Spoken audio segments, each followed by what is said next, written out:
desobedienta. Como mi diario hice la revolución, escribiendo y cantando, desobedienta. Como mi diario.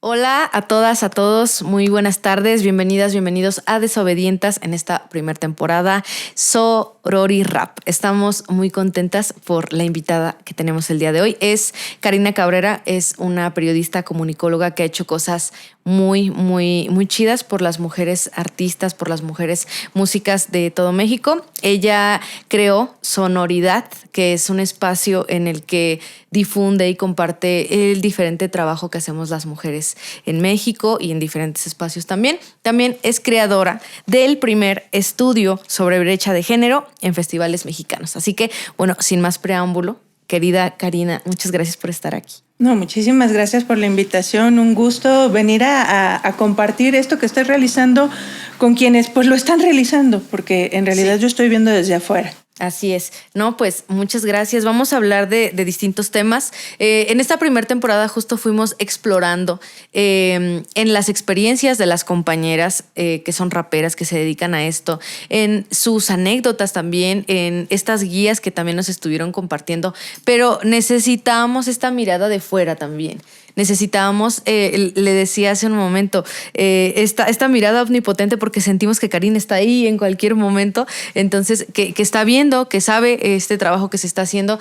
Necesitamos pues escuchar esto que ella ha hecho a través de esta chamba que no es una chamba como que apenas está iniciando, así que pues compárteme cómo llegas al periodismo, qué tiempo llevas haciéndolo, platícanos. En realizando periodismo, pues en realidad yo siempre me he enfocado al periodismo musical. Okay. De hecho, desde muy chica esa siempre fue mi tirada. No se llamaba periodismo, pero yo hablaba todo el tiempo de música. Sí. Era la persona que estaba en las tiendas, cuando todavía existían tiendas y pasabas mucho tiempo ahí. Sí. Era esa persona la que arrastraba a amigas que no les interesaba mucho la música, pero las arrastraba porque yo tenía que ir a comprar el disco que acaba de salir, ¿no? Siempre escuchando radio, siempre consumiendo muchas revistas. Soy de esa generación todavía, tengo 26 años haciendo esto. Entonces me han tocado todos los formatos, tanto musicales como de trabajo, de desarrollo. Me tocó trabajar mucho en revistas impresas, luego me tocó estar en el boom de internet. Y cuando les hablo de boom es hace 25 años. Me tocó estar en ese inicio, me tocó pues estar también en estaciones de radio, el inicio de las primeras estaciones de radio independientes vía internet me tocó también.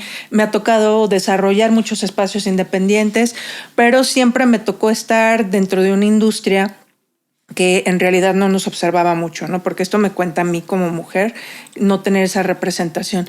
Pero en realidad siempre he estado en este interés, ¿no? He trabajado mucho también en cultura, pero yo sí decido, hay quienes no les gusta nombrarse como periodistas musicales y les gusta más mencionarse o nombrarse como periodistas culturales. Porque cuando se habla de música siempre se tiende a considerarlo banal. Uh-huh. O superficial. Sí. Y luego si lo enfocas a mujeres te dicen, es que te dedicas a periodismo de espectáculos. Ajá. Y cuando en esos términos de periodismo es así como el descenso del periodismo, es todavía creo que más abajo de nota roja, ¿no? Pero a mí sí me gusta nombrarlo como periodismo musical porque sí lo tomamos muy en serio, ajá, sí estudiamos mucho. En realidad, si nos juntas a un montón de periodistas musicales, en realidad te vas a dar cuenta que hablamos con mucha seriedad y nos clavamos tanto en la investigación, en el desarrollo, en la escucha, en la apreciación, que creo que entenderían por qué queremos resignificarlo, ¿no? Sí. Entonces, para mí sí soy periodista cultural, he hecho mucho periodismo cultural, hice también mucho periodismo de viajes. Es algo que extraño mucho hacer, sí. Pero ahorita estoy más enfocada en el periodismo musical y con perspectiva de género. Eso ya me pone en otro lugar, sí, porque ya que ponerles esas dos palabras significa que estoy buscando otro tipo de mensajes, otro tipo de narrativas, otro tipo de investigación.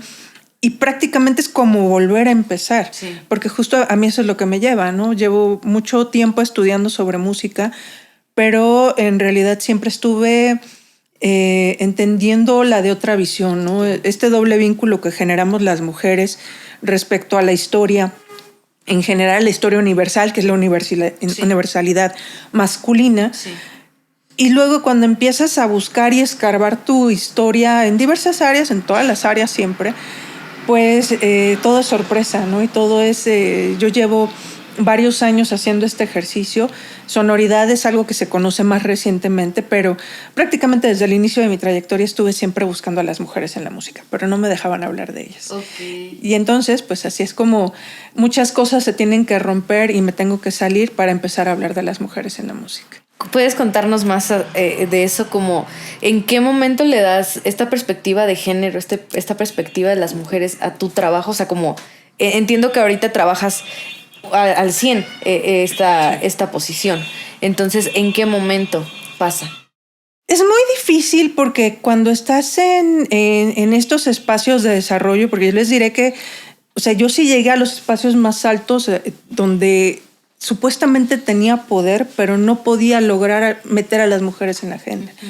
Prácticamente yo desde mi primer empleo siempre llegaba con una propuesta así de podemos incluir esta mujer, podemos incluir este proyecto, podemos hablar de este disco, esta canción, y siempre la respuesta era que ya habíamos hablado de alguien. Okay. Y entonces no se podía hablar de más. Sí, era suficiente. Y deja de suficiente que, o sea, solo se puede hablar de una, no cabemos todas. O sea, ya una ocupó el espacio, sí. No puede ocuparlo nadie más. Y entonces esas propuestas se iban delegando, aparte de que el trabajo dentro de la industria, porque yo sí trabajé mucho tiempo dentro de la industria, ahora ya no estoy dentro de la industria, significa estar tan metido en una serie de narrativas, dinámicas, lanzamientos, es un bombardeo constante que hace muy difícil que trates de observar con el detenimiento que quieres a los proyectos que no son visibles, a los que están en el under. Afortunadamente también me tocó el boom de los blogs. Okay. Yo tengo un blog desde esa época. Sí. Tengo varios, desarrollo un montón. En la actualidad, Sonoridad también funciona como una página, como un blog. Pero gracias a eso también me permite pues, tratar de escarbar en otros lugares. Pero en realidad yo siempre estuve proponiendo. No se me dejaba mucho. Incluso tuve un director de una revista que pues sí me llamó y me dijo, esto no es de interés, no importa, no sigas escribiendo de eso. Y eso significa pues también a lo mejor ceder algunas cosas porque dices me quedo sin trabajo, ¿no? Y luego yo era la única siempre en esos espacios. A lo mejor había una correctora de estilo, pero la única periodista en esos espacios pues era yo. Yeah. Entonces también estás defendiendo tu espacio, tu desarrollo en un lugar donde tienes que defender, tienes que validarte, tienes que hacer una serie de cosas que te permitan seguir trabajando ahí. Afortunadamente yo sí pude ocupar muchos espacios de este tipo, desafortunadamente siempre la única. Me toca también ver ese proceso, ¿no? De ya empezaron a llegar más, sí. Ya colaboro con más. Pero aún así, yo llegando a ser gerente de una estación, me doy cuenta que el director todavía me sigue diciendo que no es de interés. Sí. Por cuestiones personales que me llevan a salir también de ese espacio, yo también me tomo... justo a ese lugar yo llegué con una propuesta de este es un programa dedicado exclusivamente a las mujeres. Okay. Solo hablo de mujeres, todas las noticias son mujeres y tenía una persona de relaciones públicas que siempre estaba insistiendo en meterme una entrevista con un hombre. Y no entendía, ¿no? Él no podía concebir que yo no quisiera hacer una entrevista con un hombre en mi espacio, pero me obligaron a desarrollar otro espacio que también lo disfruté mucho. Tuve 4 años ese programa, me gustaba muchísimo, pero sí se notó ahí, ¿no? Que tenía que meterme en otras dinámicas. Yo siempre estaba metiendo mujeres ahí. En esos procesos, pues también está mi proceso como feminista. Pero hay que considerar también que para muchas, cuando habitamos estos espacios completamente masculinos, nombrarte feminista significa que te van a oprimir, que te van a señalar, sí. Te van a excluir, porque... Entonces yo estuve habitando muchos espacios como feminista de closet. Uh-huh. Y cuando termino con esta relación laboral... me tomo mucho tiempo yo para recuperarme de burnout, de situaciones de violencia dentro de ese mismo espacio. Yo también ya estoy... Me toca el momento en el que hay un boom aquí del feminismo, 2013 a 2016. Y justo es donde yo ya empiezo a replantearme así, me voy a nombrar, moléstele a quien le moleste, lo voy a hacer así. Y eso me lleva también a considerar qué historia conozco. y cómo es la historia de la música que conozco.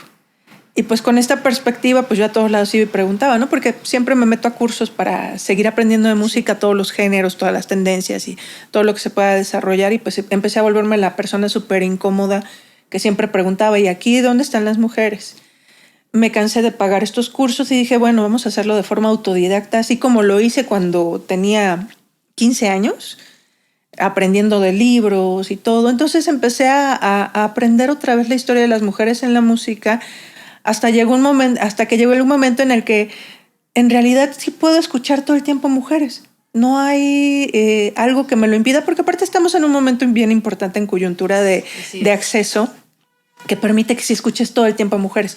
Antes no, los discos eran pocos. Esto tiene como muchas consecuencias hiladas, ¿no? Sí, claro. Si los discos son pocos, pues también es poco lo que se escribe. Y esto pues yo lo viví, ¿no? No me permitían escribir mucho. Entonces, las referencias son pocas, pero sí las tienes bien ubicadas.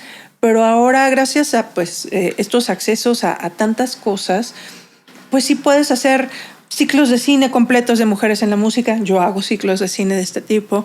Puedes hacer cursos de perspectiva de género con periodismo musical, o más bien en el periodismo musical, que eso es lo que me pasó también, ¿no? Que yo descubrí que no había eso en México. Sí. Entonces tuve que aprender mucho sobre periodismo con perspectiva de género para aterrizarlo desde la musicología con perspectiva de género, para empezar a compartir esto con compañeras, herramientas, ¿no? De esta es la perspectiva de género en el periodismo musical. Sí. Y esto es lo que necesitamos para enfocarnos, para desarrollarlo. Y pues eso es una serie de procesos que se van encadenando, ¿no? Hasta llegar a, pues somos una colectiva donde hablamos todas de mujeres en la música y nos compartimos datos y vamos exclusivamente a conciertos donde las mujeres están presentes. Sí. Sí, y al mismo tiempo es una forma de vida, ¿no? O sea, creo que se entiende como algo que practicas en tu día a día, ¿no? Sí estudio esto, sí hablo de esto, pero al mismo tiempo yo creo que el escuchar mujeres solamente, el ir a eventos solamente mujeres, creo que también es como cambiar toda la perspectiva que tienes alrededor. Y es algo muy positivo. Creo que para las mujeres muchas veces es bien difícil que podamos escuchar, como dices, ¿no? Solamente mujeres. En este momento ya tenemos la posibilidad de poner una playlist que solo sea de mujeres. Sin embargo, a veces muy pocas nos damos la oportunidad de hacer eso, ¿no? Pero creo que sí te cambia como que todo alrededor. Cuando yo rapeaba, también estando en espacios mixtos, pues era diferente a cómo me siento ahora rapeando solamente con morras, ¿no? O sea, si vas como... Bueno, ahorita ya, ¿no? Siendo Prania como soy ahora, sí voy por ejemplo, al evento de al rato del que hablábamos, pues voy segura, ¿no? Porque estoy en mi zona de confort, ¿no? O sea, ahí es mi zona, no hay tema, pero vete a cantar a otro espacio. Cuando estuve en el Senado, por ejemplo, estaba yo súper nerviosa porque justo no es mi onda, ¿no? Pero sí cambiamos las perspectivas porque pues son mujeres las que te escuchan, ¿no? Al final yo sé que un señor diputado se va a dormir si me escucha, ¿verdad? O va a estar muy enojado escuchándome, pero la morrita de ella me vio, ¿no? Entonces creo que es eso. Y es como cambiamos las cosas que hacemos para que como que el resto de nuestros espacios esté lleno de ese amor de otras morras. Entonces, qué valioso lo que nos compartes. Me decías ahorita que fuiste parte también de la industria musical. ¿Podrías platicarnos más acerca de eso? Y sobre todo, ¿cómo percibes tú esta transición que ha tenido la industria musical de hace 26 años, me dices que llevas haciendo periodismo, a este punto? ¿Cómo la sientes? ¿Cómo la percibes tú? Creo que en términos de las mujeres, la forma en la que se enfoca o nos enfocamos en ellas prácticamente sigue siendo la misma. Por eso yo siempre hago la diferenciación entre industria y un ecosistema. Sí. Porque lo primero que yo noto es, no estoy hablando o acercándome a mujeres que tienen una estructura desde la industria. Porque si tuvieran esa estructura de la industria, pues serían más visibles. Sí. Y las que son más visibles, pues en realidad ya están en otros lugares. Sí. Y yo lo que noto, y esto fue el ejercicio del mapa de músicas mexicanas, no te voy a decir que cuando sea yo este programa de mujeres en la música o todo lo que escribí anteriormente, sí estaba muy relacionado con la industria, ¿no? Viene desde la industria, se editaron los discos, porque ese era el proceso y los filtros, ¿no? Sí.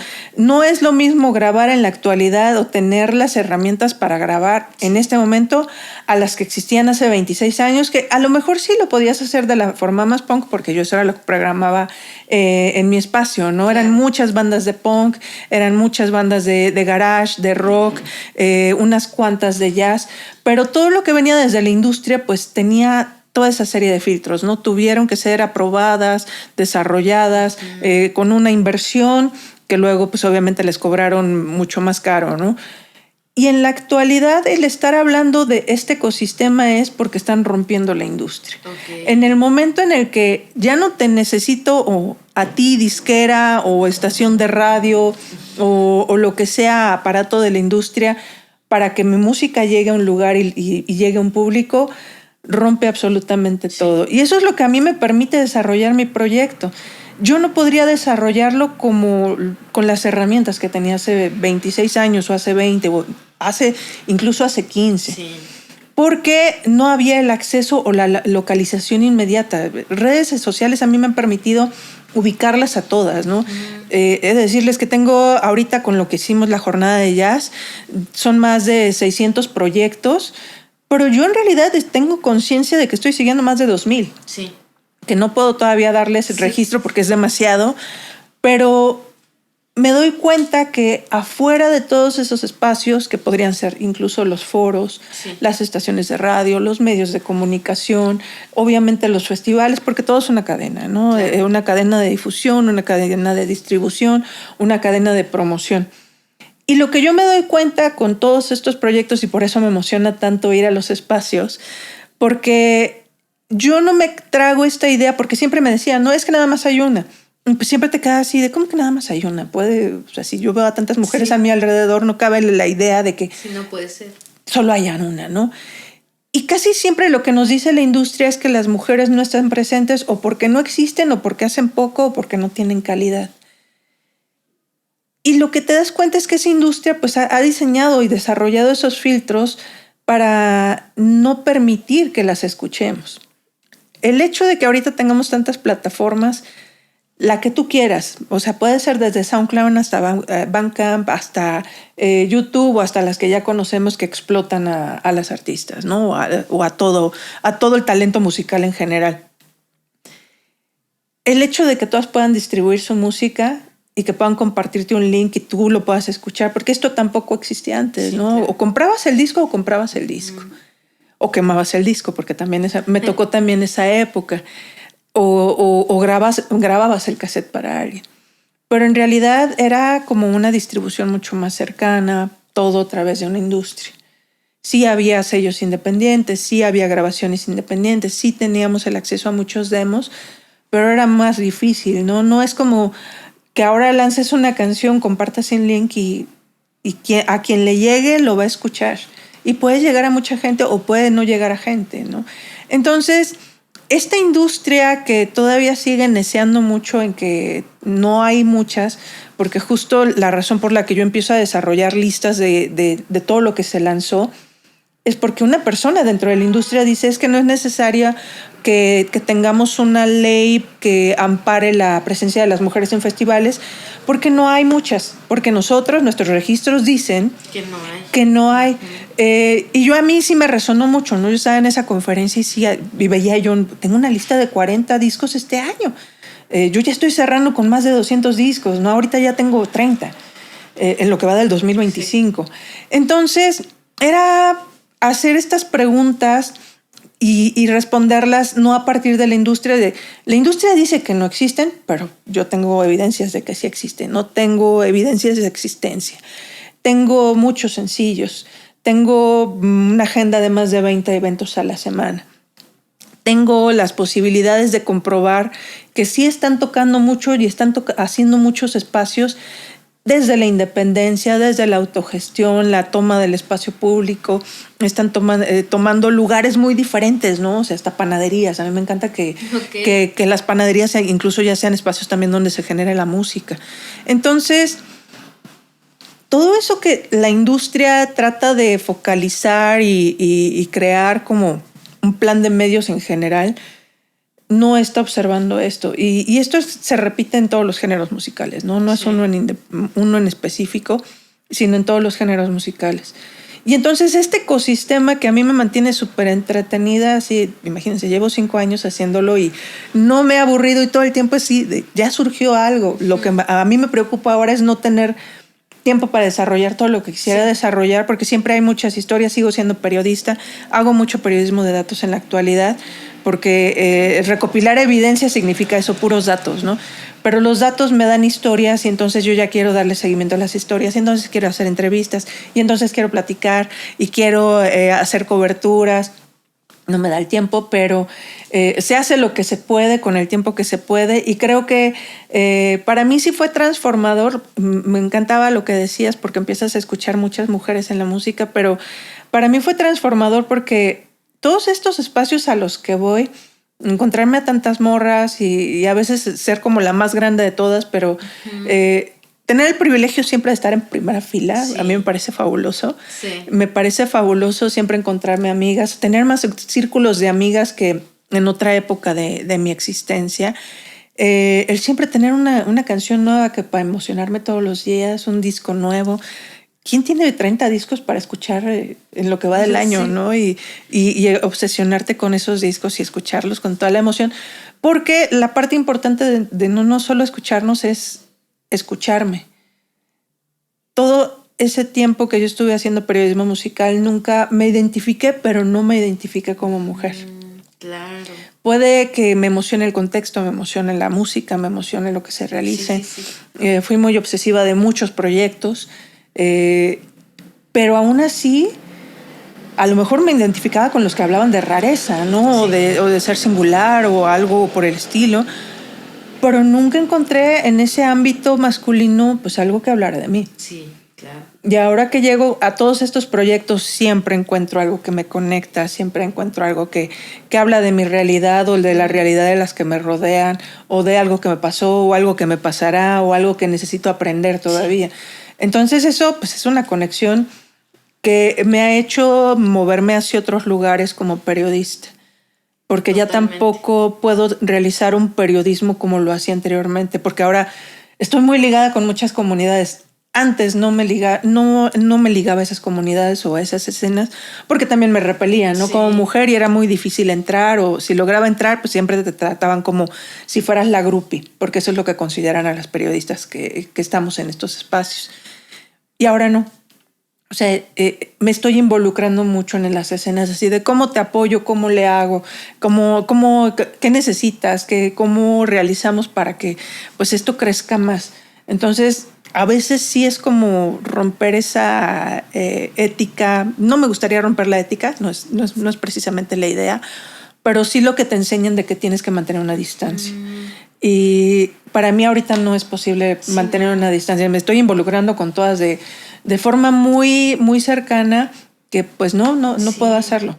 Totalmente. Y creo que lo que dices, o sea, como que con otros periodistas, por eso es que es tan importante el trabajo que estás haciendo, porque pienso que la forma en la que nos ven otros periodistas es justo como un número, como una cifra, ¿no? Como qué cantidad de personas la escuchan, ¿no? Qué cantidad de personas la siguen, qué cantidad de personas reproducen su video. Somos un número para esa industria y en sí para el periodismo que ha tenido como este auge o que llegamos a conocer en el tema de la música. Porque sí, en efecto, hay muchas y muchos periodistas que lo ven desde ese punto, pero me parece bien bonito lo que dices porque es desde la humanidad, ¿no? O sea, desde entendernos como que somos las mismas morras, ¿no? O sea, al final, desde cualquier espacio somos las mismas morras. Y lo que me dices de si vas a un evento de un vato, obviamente, y vas a hacerle una entrevista o vas a tomarle unas fotos o vas como periodista, la forma en la que te ves esa, ¿no? Porque desgraciadamente pues no conciben otra forma en la que, incluso como escucha, ¿no? Siento que también tú como escucha siendo mujer y admirando a un vato, difícilmente te llegan a tomar como un ser humano, como una persona que piensa, que siente. Entonces es una reflexión muy, muy chida, porque creo que nosotras como artistas, hace rato lo hablaba con Escafo, o sea, te vemos como alguien a quien admiramos mucho, como una morra que sabe muchas cosas, que justo o sea, nos podemos sentar y hablar de muchas cosas porque sabe. Entonces, de ninguna manera me atrevería a decir que todas las morras con las que has hablado y conversado te podríamos ver de esa forma. O sea, no hay una manera en la que las mujeres nos podamos percibir de esa forma, porque estamos como si viniéramos así, caminando todas. Y tú estás haciendo la chamba a lo mejor de este lado y nosotras de este lado, pero es una chamba colectiva porque estamos en el mismo lugar. Entonces me parece muy, muy, muy cabrón que me cuentes cómo es ser periodista musical de hombres y cómo es ser periodista musical de mujeres. Entonces está muy chido. Y justo sobre este estudio que hiciste de brecha de género, me cuentas ahorita cómo surgió, como la necesidad, como esta pregunta de si yo estoy viendo aquí estas, ¿no? ¿Cómo me dices esto? Y también lo de la ley me parece muy interesante. También me causa mucha intriga. ¿Puedes platicarnos más acerca de eso? Por supuesto. Todo esto no va separado, todo va en conjunto. Sí. Hay cosas que responden unas a las otras. Cuando inicio yo Sonoridad, lo que estoy tratando de hacer es compartir todo este desarrollo que yo tengo ya de proceso de aprender la historia de la música. Yo sabía que tenía muchas amigas ya en programación, editoras, reporteras, redactoras, fotógrafas. Entonces, todo lo que yo estaba aprendiendo lo estaba así diseminando en un grupo de Facebook, ¿no? Les vengo a compartir, me encontré, este es el primer proyecto que grabó música electrónica aquí en México, ¿no? Bueno, más bien la primera música que hizo una canción electrónica aquí en México. Entonces, venía yo a compartir todos esos datos, ¿no? Y justo cuando yo estaba en ese desarrollo, lo recuerdo muy bien que yo estaba haciendo un programa de radio y sale el cartel de Vive Latino. Ok. Así yo nada más observándolo, porque yo estaba al aire y nada más lo observaba y sí me malvibraba todo, ¿no? Algo está mal en este espacio, pero pues estos carteles tienen tanto ruido que a veces notas algunos nombres, algunos no. Termina el programa y yo así de, bueno, vamos a hacer el ejercicio, vamos a editar. Sí. Y es una intervención que yo sigo haciendo, ¿no? Como un ejercicio que causa emociones, causa muchas reacciones muy viscerales, porque es sorprendente cómo ese mismo cartel te dice tanto sobre la industria. En ese momento era un 13% de representación femenina y yo lo solté a la red. Y cuando lo suelto en la red, lo suelto también en un grupo de periodistas. E inmediatamente todos los periodistas me saltan encima, no nada más para silenciarme, sino para decirme que no hay mujeres en la música, que no existen. ¿De dónde sí. O sea, ¿por qué quieren estar si no desarrollan, si no producen? Las respuestas habituales, que en realidad también son como un manual de invisibilización, se repiten en todos lados. Me sorprende mucho cómo todos los periodistas tienen una variación de la misma respuesta. Sí. Y justo yo estaba en ese proceso de, ya había iniciado Sonoridad, edito este cartel y esta curiosidad de, ¿en serio no existen? Hago una primera lista así de, bueno, ¿existen o no existen? Encuentro 40 que yo ya había entrevistado, tenía los discos, había visto en vivo, que conocía, pero ese primer mapeo, que es lo que me encanta de lo que está sucediendo en la actualidad, esas 40 me llevan a 140. Y esas 140 me llevan por menciones, por flyers, por colaboraciones, por fotos, incluso hasta por una sola foto, ¿no? Mencionando a mi amiga tal, a ver quién es tal, es también música y también ella menciona a otras. La importancia de nombrar a otras para mí ha sido el desarrollo del mapa de músicas mexicanas. Y entonces unas me llevan a las otras y otras y otras y pues les digo, acabo de hacer una jornada del jazz y ya son más de 600 proyectos los que estamos nombrando, ¿no? Y este ejercicio que parece muy simple es una situación de, pues sí, nombrar dónde están geográficamente, pero también es nombrar para empezar a sacar más datos. Yo este mapeo, originalmente sí era así, nombrar y ubicar, pero en el mapeo me voy dando cuenta de que hay necesidades dentro de esta misma escena. ¿Por qué no es visible? Porque no está dentro de la estructura de la industria.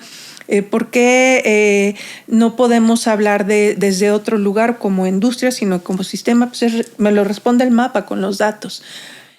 Y yo justo eso es lo que intento, ¿no? Con el estudio de brecha de género. Oigan, porque también esta es la situación, ¿no? De cómo las involucramos en festivales si no hay producción. Así de, bueno, yo ya tengo 200 discos que te pueden comprobar anualmente que sí hay producción, ¿por qué no las estás incluyendo? Claro.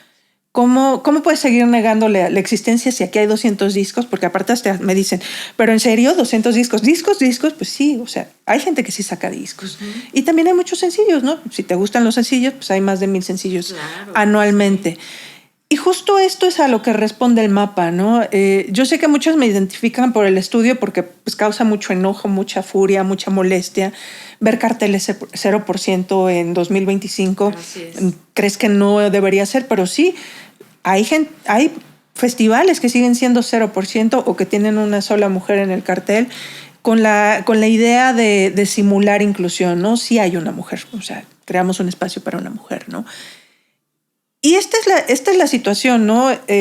Hablar de espacios que no estamos ocupando, demostrando con los datos que sí hay muchísimos proyectos que podrían estar en estos espacios, pero que están siendo invisibilizados, sea porque no son parte de la industria, o porque no son de interés, o porque se considera ya porque aparte esta es la respuesta habitual, ¿no? Pero si te demuestro que sí existen, me vas a decir, bueno, me lo dicen mucho, pero es que no tienen calidad. Y entonces, ¿cuáles son los parámetros de calidad? ¿Y cómo puedes hablar de calidad de algo que no conoces? Porque esto también es la incongruencia de las respuestas, ¿no? Si no lo conoces, ¿cómo sabes que no es de calidad? Si no sabes su existencia, si ni siquiera lo tienes a la vista, ¿cómo puedes decir que no tiene calidad? ¿O cómo puedes decir que no tiene el valor como para estar en un festival? Entonces, estas son las situaciones, ¿no? Es lo que estoy yo balanceando al mismo tiempo. Yo siento que mi proyecto más importante es el mapa de músicas mexicanas y todo lo que se genera, pero es justo para decirles, oigan, festivales, ustedes están fallando, sobre todo como festivales mexicanos, ¿no? Cuando hablamos que en este estudio del 24, el 9% de lo que se presentó en festivales mexicanos fueron mexicanas, o sea, el 9%. Es increíble que todo lo demás no sea un espacio para desarrollar proyectos emergentes, permitir que sean más visibles. Esto no sucede tampoco en otros países, ¿no? En otros países sí hay leyes que protegen a la industria local, como es el caso de Chile y de Argentina. Son dos países que tienen leyes que garantizan que tiene que haber un porcentaje, así política pública impuesta en los festivales, tiene que haber un porcentaje de la música local. Y tiene que haber proyectos locales como teloneros de todos los proyectos extranjeros. No pueden traer a alguien más, pues pueden ser 3 grupos a lo mejor o 3 proyectos, pero tiene que haber un telonero local. Aquí en México no tenemos esa defensa de la industria local. Y entonces esto pues plantea muchas cosas, ¿no? Si hay proyectos emergentes, hay proyectos también muy consolidados, hay proyectos muy desarrollados que tampoco están en esos espacios. Entonces, lo que plantea la ley Amparo Ochoa es precisamente esto, crear una serie de dinámicas, porque no nada más se trata de lograr una representación en los escenarios. Nosotras pedimos paridad, pedimos 50%, pero no se trata nada más de que lleguen a los escenarios, porque eso podría ser bien simple, ¿no? Lo vemos en el tokenismo. Sí tengo una. Sí. Pero ese espacio nunca fue transformado o nunca fue desarrollado para esa única persona que se presenta. Y si habemos más, pues tiene que transformarse el espacio, porque hablar de la ley Amparo Ochoa obviamente es hablar de los escenarios. Sí. Porque el principio es porque esto es visible.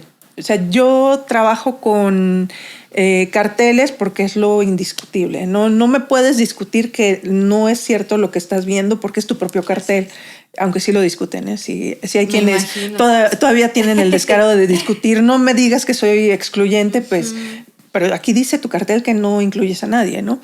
Entonces, la realidad es que necesitamos que esos espacios también se transformen para las que están alrededor.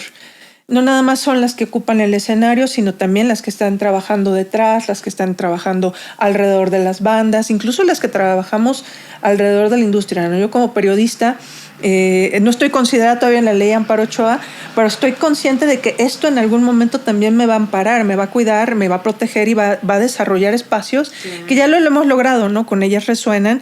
La primera vez que un proyecto integrado completamente por mujeres, no el primero porque Chidas estuvo primero, pero Chidas no llegaba nada más a entrevistar mujeres. Nosotras sí es nuestra perspectiva, ¿no? Nosotras hacemos cobertura exclusivamente de mujeres y buscamos las letras pequeñas, los nombres que nadie quiere entrevistar, tratamos de hacerlas visibles. Entonces esto, aunque empieza desde el escenario, busque que en cierto momento empiece a proteger a todas las que trabajan en la industria, pero también a las consumidoras. Las que asistimos como público, porque yo también no nada más trabajo, también soy público que consumo y todas somos público que consume. Sufrimos mucho acoso. Los espacios son súper inseguros. Los espacios no tienen protocolos. Es más, tú hablas con alguien y te dicen que los protocolos no son ahorita prioridad. Algunos dicen, sí lo tengo en mente, pero no es prioridad. Tengo cosas que atender. O consideran que los protocolos de seguridad son cuestiones de protección civil. Algo como que viene en el paquete de sí, tengo tantos extintores, tengo señaladas las puertas de emergencia. Consideran que esa es parte de los protocolos con perspectiva de género, ¿no? Entonces, lo que buscamos es que a partir de lo que ocurre en el escenario, garantizar que exista una paridad. Esto tenga un impacto en las personas que trabajan detrás, en las personas, es más, con las personas que acompañan a las infancias, ¿no? Hay infancias que son súper descuidadas dentro de estos espacios porque no están pensados para personas que llegan con infancias, ¿no? Sí. Porque son espacios masculinos.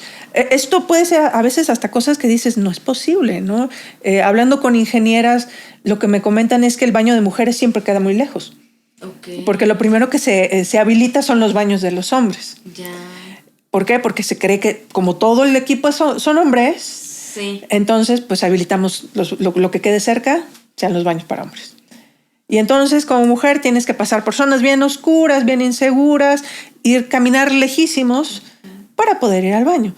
Y son este tipo de cosas, ¿no? O sea, desde los vestuarios, camerinos, te digo, los espacios para las infancias.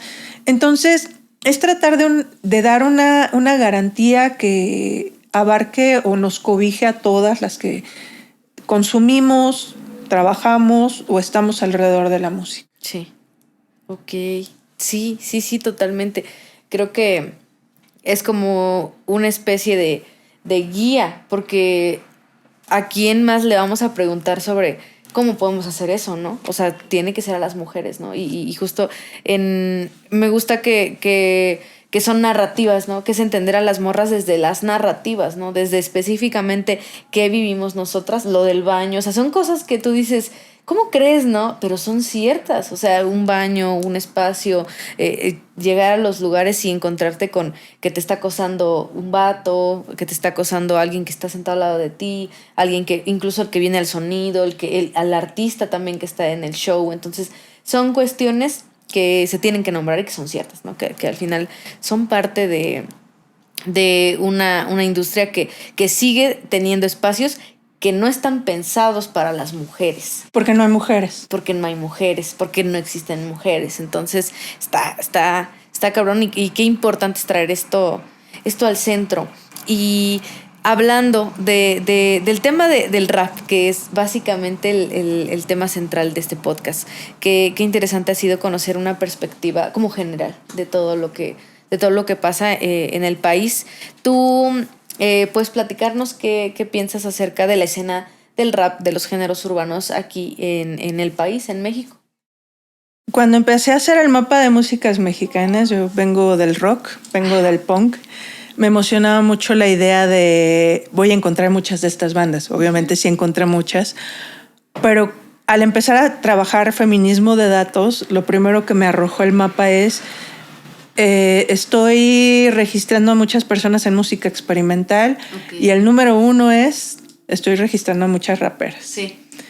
Esto me hizo preguntarme muchas cosas, ¿no? ¿Qué está pasando con el rap aquí en México? ¿Por qué se está suscitando esto?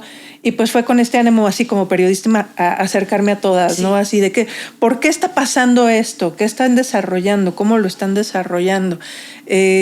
Tratar de acercarme con mucho respeto a una cultura, porque no es lo mismo acercarte al punk o al rock que acercarte al hip hop. Sí. En realidad hay algunos parámetros que te permiten acercar, pero como me acerqué inicialmente a las raperas feministas, pues todas me acuerparon y me acobijaron muy bien, ¿no? A responder muchas preguntas, a darme muchas ideas de por qué estaba sucediendo esto, ¿no? O por qué se estaba generando más una escena alrededor del hip hop o alrededor específicamente del rap, porque aparte también empecé a registrar muchas personas que llamaban folk fusión a su proyecto, pero todas tenían a lo mejor alguna relación con el hip hop o con el rap, o por ejemplo en el caso de Saiba Kuikani, ¿no? que tiene una relación fuertísima con el son o con la música tradicional, pero viene también con su relación con el rap. Y llegó un momento en el que en todos lados me empezaba a encontrar esto, ¿no? A lo mejor no soy rapera, pero estoy trabajando con una rapera. Sí. O no soy rapera, pero tengo algo de hip hop, o tengo algunas tablas que vienen a raíz del hip hop. Es importante saber que yo empecé este proyecto del mapeo en pandemia. Entonces la pandemia te abría un montón de ventanas hacia donde te asomabas, y entre esas ventanas estaban las muchachas Slam Rap y Rap Kimi. Entonces eran espacios que pues yo observaba desde lejos. Yo trataba, y lo sigo tratando, de no ingresar y no ser ese ente extraño que puede, no quiero decir contaminar, pero puede incomodar. Claro. Me ha pasado en muchos lugares, ¿no? Que me dicen, es que no sé si platicarte o no porque eres la periodista. Yo así de, entiendan que yo cuando entro en sus espacios entro en modo off the record. En todos los espacios entro en este modo porque mi objetivo es, pues sí, vengo como investigadora, periodista, pero también vengo en este modo de, vengo a respetar el espacio. Si necesito ya hacer un trabajo, te voy a buscar y te voy a contactar y va a ser muy directo para que tú lo tengas muy claro de que estoy trabajando algo que tiene un objetivo, ¿no? Pero entrar en estos espacios también del freestyle, porque pues esa también fue la diferencia, ¿no? Yo lo primero que noto es, hay más raperas y esto viene consecuencia de la investigación, porque existen los círculos de freestyle. Sí. Porque son espacios que están permitiendo que se desarrollen con más tranquilidad, que desarrollen fortaleza, tengan herramientas, tengan tablas, y por eso empieza a crecer, ¿no? Hace poquito nos pasó en el aniversario de Batallones Femeninos que yo le decía a Oveja, es que esto, y ella también lo decía, es que esto ni planeado hubiera sucedido, porque de repente en la misma celebración de 15 años de Batallones aparecen todas las generaciones. O sea, aparece Shimbo de las pioneras, está Vicky MC, que podría ser como de la segunda camada, y luego pues están las de Batallones que empiezan a ser como de la siguiente era, pero vienen luego la otra era, que son las generadas por el círculo de freestyle. Sí. Que como te decía, ¿no? Diosa Espiral en algún momento comentó, a mí, yo me desarrollé en el rap en círculos de freestyle, entonces siempre ha sido en espacios separatistas, no sé cómo es, o hay muchas que no conocen el espacio mixto y han tenido que lidiar con el espacio mixto, ¿no? Entonces, encontrar todas estas, fue una cápsula del tiempo así bien bonita, porque Vicky MC nos abrazaba y nos decía, es que esto a mí no me tocó, ¿no? O sea, yo allá en el norte, pues siempre solo habíamos 1 o 2 mujeres, no eran espacios donde identificáramos tan claro que hay un público femenino o de disidencias, porque también había muchas disidencias, no las que están gestionando, organizando y encargadas de la logística y el audio también, todas son mujeres, y quienes están en el escenario son mujeres. Y nos decía Vicky, es que esto a mí me parece increíble porque es así como de que me fui un tiempo y regresé y encontré qué pasó con este espacio, ¿no? Y a mí es lo que también me sucedió, ¿no? Vengo de espacios mixtos donde hay ciertas dinámicas que normalizas. A mí me pasó la última vez que fui a un espacio mixto, tenía como 2 años de no ir a conciertos mixtos de punk. Y sí fue como de, ¿qué onda, no? O sea, siempre fue así, o sea, siempre estuvo así de rudo. Sí. Y no porque esté muy rudo el slam, sino por la dinámica dentro del mismo espacio. Cambia. Y justo es algo que platicaba también con Oveja hace poco tiempo, ¿no? Porque ella me decía, es que no me gusta la idea de que griten mujeres al frente. No me parece que tenga sentido porque yo como mujer, pues si quiero me pongo al frente. Uh-huh. Y yo les platicaba, pero es que es una cuestión diferente de géneros musicales. Las que venimos del rock siempre tenemos que circular alrededor del mosh. Okay. Y entonces la zona del mosh pit, donde sucede el slam, donde suceden los trancazos, si tú como mujer pasas por ahí, aprovechan para hacer tocamientos y aprovechan para golpearte. Entonces las mujeres dentro del rock y del punk giramos en periferias, ¿no? Y pocas veces sí llegamos al frente, pero pues es muy arriesgado porque el mosh sucede al frente del escenario. Entonces es muy difícil, ¿no? Entonces también es conocer las dinámicas dentro del hip hop, dentro de esta cultura, cómo se suscita, cómo se entrelaza dentro de las personas que están desarrollando y este objetivo de enseñar siempre, ¿no? De estar pasando las herramientas. Creo que es lo que más me he enamorado de todos los espacios en donde me he estado desarrollando con el mapa, porque eso que parece ser muy claro de la cultura del hip hop también es muy claro del feminismo. Sí, creo que tienen muchas cosas ahí como en común, como si una necesitara a la otra. Yo siento eso, como que llega un punto de la vida de una morra que rapea en el que como que algo sucede ahí, ¿no? Como encontrar un lugar. Y eso que dices de Vicky MC, pues está cañón, ¿no? Porque justo son morras súper antañas que empezaron haciendo cosas que muy difícilmente eran escuchadas, o si escuchaban a Vicky MC, pues no se creían, ¿no? Que era una mujer que había escrito sus canciones, por ejemplo, ¿no? O rapeando, dando un show, pues es lo mismo, ¿no? O sea, o no te ponen atención, o te faltan al respeto. O sea, son cuestiones que son generacionales y que son reales y que se viven y se siguen viviendo en algunos espacios, pero está bien chido como esa sensación que se tiene de que luego vas a volver a estos espacios en los que sí te vas a sentir segura. Siento que es como eso, como que lo que me decías acerca del slam, ¿no? Como que puedes estar en un espacio donde van a decir mujeres al frente, pero también va a haber otro espacio en el que tal vez solo estén mujeres, ¿no? Y no haya necesidad de vivir o de estarte preocupando si pasa esto, si pasa. O sea, al final está cabrón que tengamos que caminar entre este limbo, pero es resistencia, es lo que decíamos del freestyle también, ¿no? O sea, es resistir. Entonces, sí, totalmente. Muchísimas gracias. La verdad es que ha sido bien bonito poder platicar y conocer este lado de la persona, ¿no? Porque te digo, nosotras te vemos, sabemos que estás ahí, que estás observando, que sabes que estamos ahí nosotras, pero conocer a la humana es completamente diferente.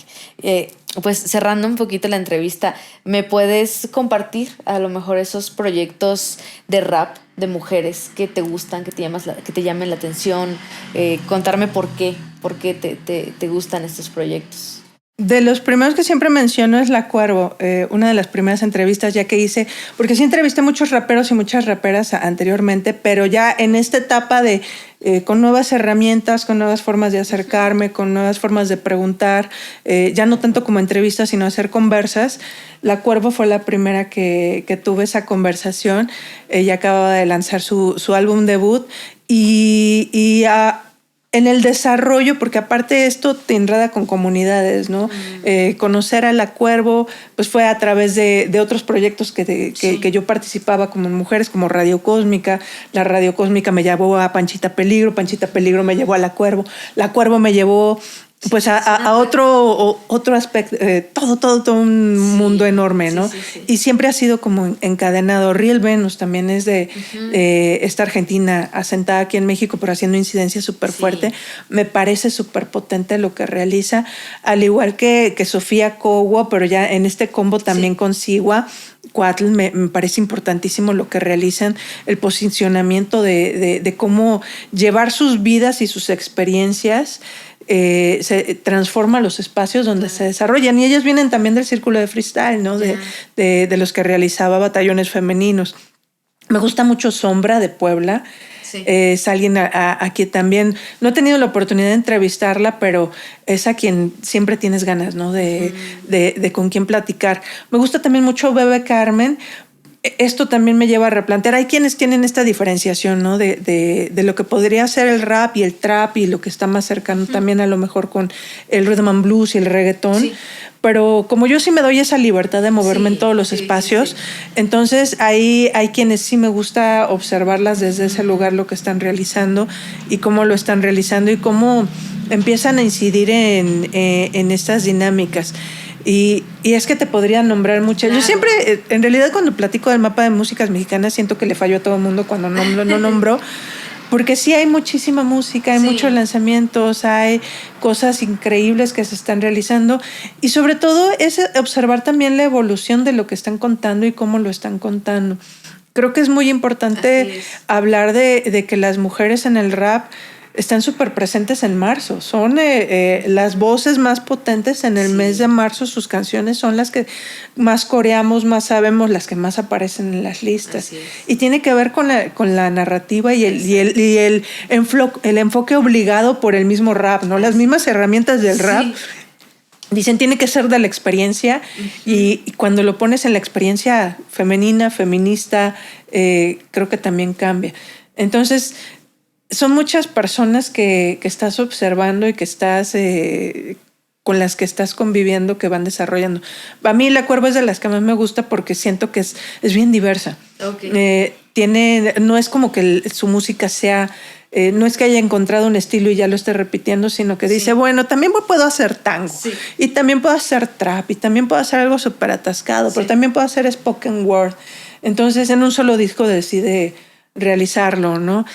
Me interesa mucho lo que va a estar haciendo Escafo, sobre todo con estas tablas que está agarrando en los círculos, en las batallas, porque ya no son los círculos, sino en las batallas como host. Lo que está pasando también con las que están conviviendo, con las que hacen live looping, ¿no? Por ejemplo, las colaboraciones que hay con Claudia Arellano, que ahorita se me fue el nombre del proyecto, pero también está relacionado con la cumbia. Okay. Y es la cumbia, spoken word, pero también es rap y también es live looping. Entonces, creo que a mí lo que me gusta más del mapa de músicas mexicanas es que me demuestra que todo lo que están haciendo no es limitado. Sí, es diverso. Puede ser bien diverso, bien multifacético, pueden explorar por todos lados. No hay reglas. Sí, justo la desobediencia, creo. Prieta Cumbiera, así se llama el proyecto en el que también colabora Claudia Arellano.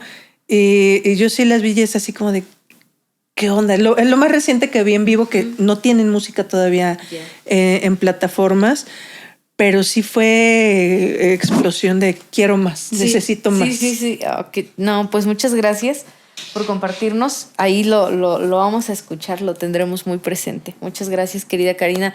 Y queremos que nos compartas, ahora sí, para cerrar, una anécdota tuya. Puede ser una, pueden ser dos, pueden ser tres, de ese día, ese momento en tu vida en el que te hayas sentido desobediente.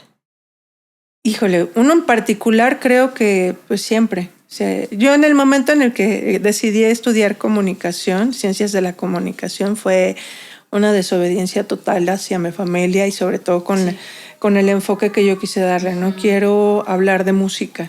Mi interés, yo todo el tiempo rompía porque siempre llegaba con un disco y me decían que no tenía sentido, ¿no? Yo llegaba con libros que hablaban de música y me decían que no tenía trascendencia eso, que no tenía sentido. Y eso pues me ha permitido seguir rompiendo, ¿no? Ahorita soy desobediente total de la industria. Desobedezco tanto que hablo de quienes no quieren hablar.